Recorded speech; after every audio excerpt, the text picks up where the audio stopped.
there's a part of your brain called the dorsolateral prefrontal cortex. And during improvisation, if you are experienced, that part of the brain will quiet down. And that's significant because the dorsolateral prefrontal cortex, one of its functions is to self-monitor. So it looks at you when you're about to say something or do something, and it goes, do you really want to say that? Do you really want to do that? Like, it's the part of your brain that self-censors. So during improvisation, that part of the brain quiets down. And there's another part of your brain called the medial prefrontal cortex, which is involved with creativity and language. And during improvisation, it becomes more active.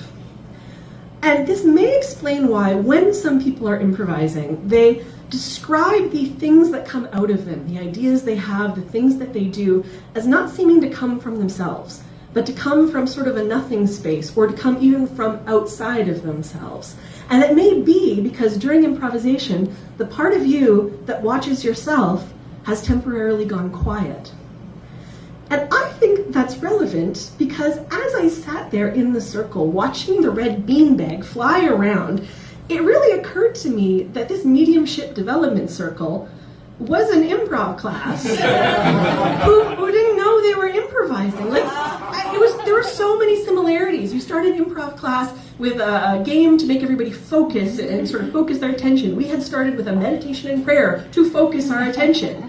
In an improv class, there are ground rules, like no cultural stereotypes to make sure that it stays safe and fun for everybody. We had rules like no medical information to make sure it stayed safe and fun for everybody. In an improv class, we play games. It's high energy. We were tossing around a red beanbag and laughing like maniacs. And in improv, they teach students to respond to ideas in a scene with a yes and in order to keep things moving. And we were taught in mediumship to respond to a message with an affirmation. And what is an affirmation except a yes and to a dead person?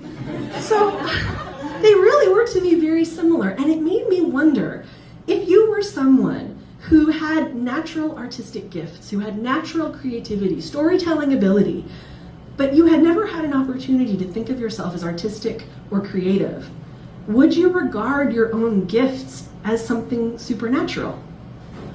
Or was I just kind of being an asshole and putting like a theatrical lens on something that's much more mysterious and profound? I don't know.